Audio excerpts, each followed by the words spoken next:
Welcome to Golf Smarter Mulligans, your second chance to gain insight and advice from the best instructors featured on the Golf Smarter podcast. Great golf instruction never gets old. Our interview library features hundreds of hours of game improvement conversations like this that are no longer available in any podcast app. We found out the problem with golf is the full swing is 3-1. And the short game, we're talking pitching, chipping, bunker game, even approach shots, depending on whether you're a pro or you're an amateur, can be 2-1. And when you see a guy skull a sandwich in the bunker, what happens is he's probably way too fast coming down. And he's probably doing the 3-1 coming down. When you're in the bunker, it almost feels like gravity's bringing the club down just about. When Tiger's doing his best, he'll be 16-8. Brian Gay, we just timed him, he was about 21-10. There's also some other people that have been involved in really tracking the putting, and they've done thousands of putts, and they all end up being 2-1. With another interview from the archives of Golf Smarter, here's your host, Fred Green. On to part 2 of our conversation with John Novosel, author and inventor of the Tour Tempo. We're just going to pick it up where we left last week. Now, I'm reiterating my intrigue about the difference between rhythm and tempo. Specifically, not finding your rhythm when you get on the golf course makes it difficult to get to your tempo. And when I talk about the rhythm, I'm talking, if you get to the course late, you have to rush through. You've got to, catch up with your friends. You're first off the tee and you hit 2 balls out. All these things kind of throw your rhythm off before you can get to catching your breath and getting into a tempo. Does that make sense? Sure, absolutely. And anything that you think about that you're trying to, here's my thing with the motions of the golf swing as far as the positions, is that anytime you spend a lot of time on that, you're doing left brain thinking. And the left brain is not the one that hits the ball. The right brain is the one that hits the ball. So the more that you engage in, I'm going to take it back with my left arm and I'm going to do this or that, then the more you lose that reflexive nature that your right brain provides. Okay. Yeah, that's absolutely true. Okay, so now we're at the nitty-gritty here of, how? I mean, this all makes sense, and yes, I love the way you explain it, but what are we supposed to do with this information? How do we improve this? How do we find that rhythm, that tempo that will get us through the round and get us comfortable as we're playing? I know I played a round recently that it took me 9 holes to get into a rhythm, and once I got into a rhythm and I got into a tempo I was comfortable with, I was playing very well. But yes. I didn't play very well that front 9 because I just felt like I was playing catch-up with the other guys, the other 3 players in my group. Sure. Well, our whole thing is on the swing is you got to rekindle a feeling. And basically, how you can't do that, from the first tee unless you've actually worked with the tempo stuff. And we found that, in fact, my co-author John Garrity, when I first introduced the Tour Tempo to him, he wrote that all of a sudden things that he used was not coming over the top and casting and doing some other things with his driver. And some of these little nitty things that everybody works on as far as your weight shift and your shoulder turn and all this stuff, it all kind of worked itself out. And it became more reflexive because every other sport, we let ourselves get into the right brain because we got a ball coming at us or a person coming at us or a player, and we've got to react to it. Mm-hmm. And so that's my history. I played football to Kansas State University in Manhattan and was there on a scholarship. And basically the tempo stuff is what you have to learn. You have to learn it, and the way we learn it is through the tones that are in the CD that's on the book. And basically, what you do, there's 3 tones. We made this so anybody from like a 6 or 7-year-old child through a 90-year-old guy can do it. And basically, there's 3 tones. The first tone alerts you to start your swing. The second tone alerts you to return the club to impact, and the third tone should line up with the sound of impact and the feel of impact.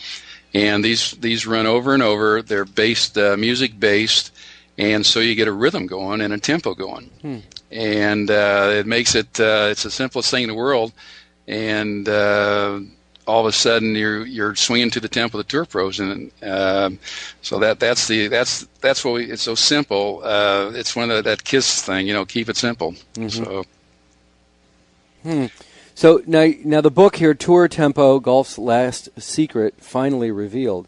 You're saying there's a audio CD in there that has the tempos that we should be striving for? That's correct. That CD's in there. It also has videos on how to use the tempo in your workouts. There's a part called the Tour Tempo Workout, and it's extremely good. Probably never hit the ball farther in my life when I was doing that on a religious basis. And basically, we got those drills. They call them the Y&L drills. We got those from the guys we work with in Fort Worth. John Rhodes, he was a friend of Ben Hogan's. And John said he got those drills directly from Ben. So basically, we've modified them a little bit the way the tour pros do it today. But the whole thing's in there, and we've made it where it's extremely simple. We get emails all the time about how much people have improved with their tour tempo tones and the Y&L drills. So if you just want to hit balls, here's the whole thing. When we're hitting balls, why wouldn't we always be practicing to the correct tempo? We should hit every shot to the correct tempo, and that would be one of the main things to do.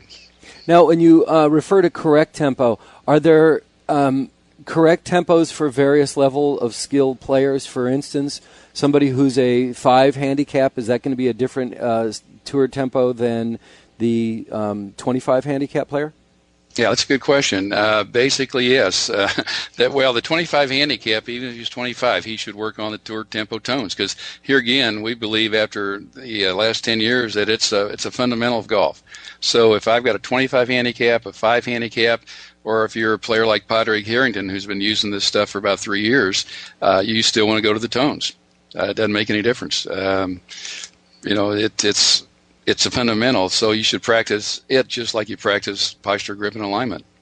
Before someone goes out and purchases your products and your books and stuff, how do they identify for themselves their own tempo, or if they are all over the place on their tempo? Is there a way to do that? Is there a way to self-identify that this is an issue? Oh, sure, yeah. They just need to have access. Apple's got a app called QuickTime, comes with the system, when you buy an Mac computer. And basically, you can run that by frame.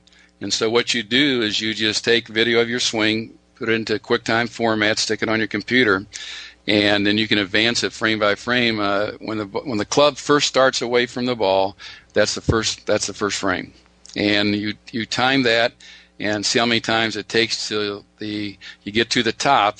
And when you get to the top, it'll look like a still photo. The best players, the club looks like a still photo at the top. So that's your backswing time. So let's say in Padraig's case, it's 18 frames. Okay, now you're going to take the first frame down where there's now all of a sudden there's a motion to the frame, the club head starting back. That's the first frame down. And then when you get in, you measure that till you get to impact. That's your downswing frames. And if you're on it like Tiger and Padraig and the rest of them, you're going to be 18.6 at that point. Now, if you take too long to go down or too fast to go down, then you're not going to be on the tour tempo. And basically, that is the amateur's biggest problem. Sometimes they'll hit tour tempo, but mostly they're going to be all over the place, as they proved in the Yale study. They're not going to be consistent. That's what separates the pros from the amateurs. Their tempo is consistent. Well, but what you've provided us in this last answer was a very high-tech solution to do this, okay. and I know that most of the audience are not Mac-based people. I'd love to have conversations with them about that, but that's not relevant. So, but say you're out at the driving range. Say you're out there hitting balls, rake and hit and rake and hit. What do you? Yeah. What can you do to identify your tempo there and see on a much simpler basis? Yeah, your best bet, if we've got a product we just brought out that's our best way to learn tempo, and you can tell if you're doing the right tempo by it. It's like a Bluetooth ear set, and it's called a Tour Tempo Micro Player, and it has got the long game tones We didn't know about 18.6 when I brought out the book, so we've added the 18.6. Remember the guy that was the beer truck driver that won the senior event a couple years ago? Sure. He was an 18.6. Now, explain again what you mean by 18.6. Well, 18 frames back and 6 frames down. Okay, that's the 3 to 1. Yeah. And then Mo Norman was an 18.6. And that's when, here again, the best ball striker that we've known. And but he didn't. I mean, obviously, Mo Norman, they didn't, a long time ago, they weren't aware of the, basing on the frames of video. Oh, absolutely not. See, that's why it's an amazing thing that we've discovered, is that some way, all these pros, nobody knew about this information until at least 2004, okay, because that's when our book was published. But all these pros got to the same tempo. And you're talking these thousands of pros, including Mo Norman and Ben Hogan and Tiger Woods, all got to this tempo, from some way. They found, in other words, they started swinging, this became their tempo. And all the amateurs, they didn't have this tempo. That's what separated them as far as the tempo part of it. And so basically that's, that's the interesting thing about the whole deal, is that's why it's such an amazing fact, is that all these guys, without any outside help on tempo, they got to it and became tour pros. If that answers your question. It does. But again, I'm still trying to figure out how the average recreational weekend hacker, me, oh yeah, well, how can I identify it without all the toys? Is it possible? That's impossible. Because see, a lot you can't of people, do it. Forget it. Yeah, well, really, no, it's true. A lot of the people, they go out and they, like Ernie L's swing looks so smooth. So if you get a guy's swing that looks smooth, here's what they always thought before: if he looks smooth, it's great tempo. If he looks jerky, like Greg Norman, then it's not great tempo. Okay, but so that's the whole difference. Is that the case? Is that true? No. Right. Okay. So the whole thing is being reflexive. It has to be reflexive. And so, in other words, you can't really learn the tempo without all our stuff. I mean, that's just the way it is. I can't change that. And the best, and if you don't have the computer set up and the video stuff, it's going to be almost impossible. But here's one thing: we all know it when we see it. You go to a pro tournament and you watch the guys swing, and they look smooth, but they're moving the club. We're talking in most of the time, about a second from takeaway to backswing. And I've seen posts on internet forums where guys are describing what happens, from the top of the swing to the downswing. Your knee has to move first, your hips, and then your shoulders, and your arms, and blah, blah, blah. And it takes me about 3 minutes to read the paragraph. And all this happens in 1 second. Right. So there's no way to do it. And here's the thing that'll help you on this. Okay, most people, when they get the book or get the microplayer and they try to go with the tones, they feel like it's way too impossibly fast. Really? But it's not. When I first started the 27.9, which is one of the tempos, slower tempo, Payne Stewart and guys like that, it seemed so fast I couldn't believe it. When I first tested it, put it in the book, is I took it back a club, and when I heard the second beat, I was hardly to parallel with the with the deal. I just got back from the course and hadn't been playing too good. And I said, I'm going to try something. So I kind of spaced out the tones, and it was horrible. So I figured, I got to speed up the backswing to even approach this. And so now, though, I practice at 24.8, and it works out perfectly. But it seems like I've got a lot of time.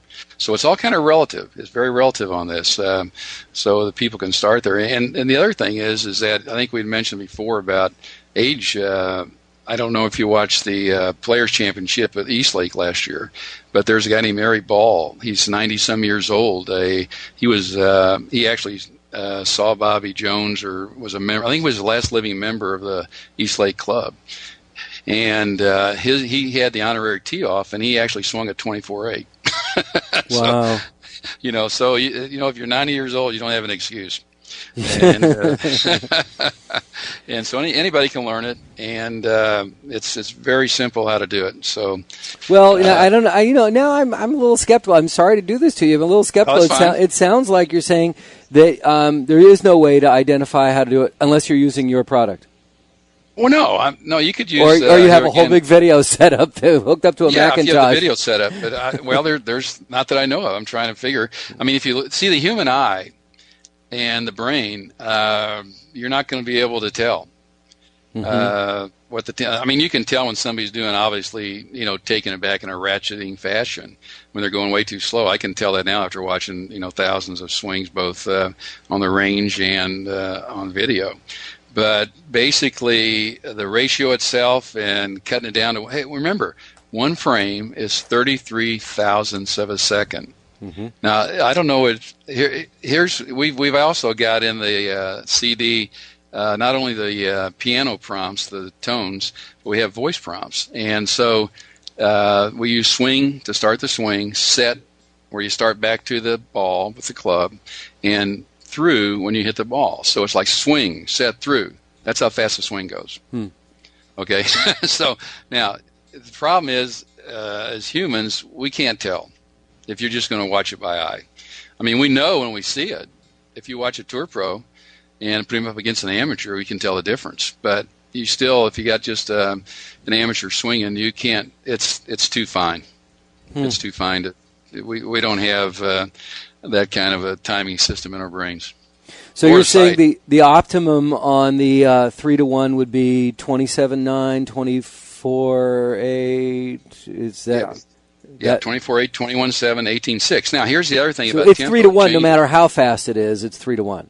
Yeah, but you don't want to go past. You might be able to go 33.11 or 30.10, but you don't. Here's what's happened. Nancy Lopez is probably our best illustration of this. She was 30.10 when she was a young girl winning all the LPGA tournaments.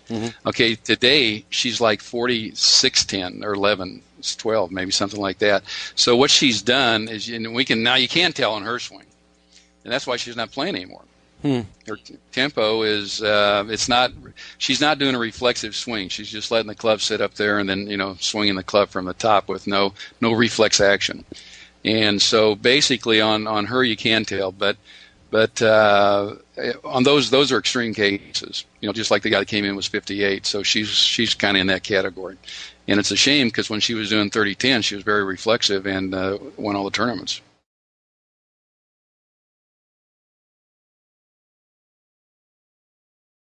Your putting stroke, is that also 3-to-1? No, that's what make golf so hard.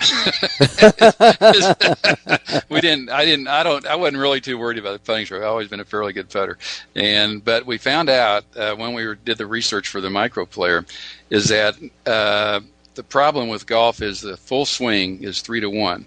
And the short game, we're talking pitching, chipping, bunker game, even approach shots, depending on whether you're a pro or you're an amateur, can be 2-to-1.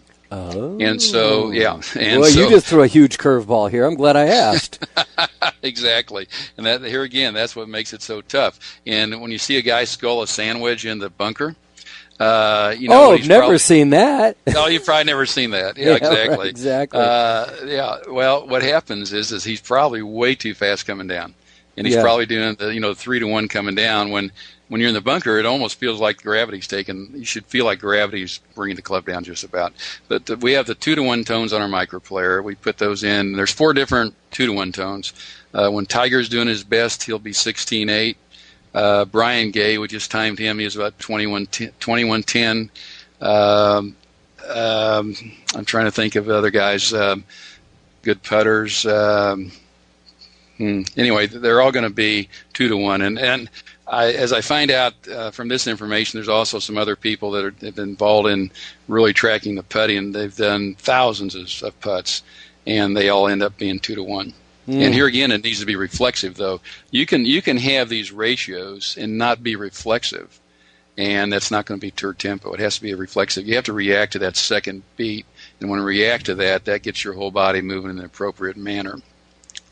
Absolutely. But yeah, that's the hard thing about golf. Yeah, well, golf's hard. Yeah, it's got a lot of stuff. It's got a lot of stuff. It's really hard. It's not easy, and guys like you come along and make it harder. Because you're bringing out things. Not that you're making it harder. You're pointing out stuff that we never thought about. It's like, oh, I got to think about something else now. It's like, you don't have to think about it. And it takes us back to where we started with it. It really isn't. The tempo is a fundamental that's not really treated like one. That's correct, and it should be taught from the time a kid picks up a club or an adult when he starts the game. You should start that right away. And what it does is I get emails all the time. It's, this stuff has taken my mind off of all the 20-point checklists I'm trying to remember when I get up to hit a shot. And one thing I caution the listeners on is that this might work for you. We don't advise it, but I don't actually want you thinking about the tones when you're playing. Is actually I just yeah. No, because now some people say they can do that. Go out to the range, practice like crazy, and then forget about everything you've just done. Yeah, and you can take the micro player out on the course with you when nobody's if you're just practicing. I do it all the time. I take it out on the course, hit a shot with the long game tones. I'm on the green. I get the short game tones going. Next tee, long game tones, and as you go along.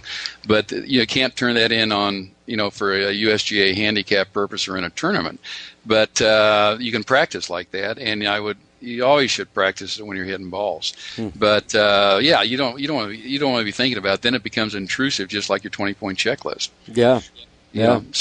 So that's basically that's just a little thing we found out that some people can do it. I get emails, they say, I think about the tones, I'm playing great. I'm going, more power to you. Whatever works, do it. So. Wow.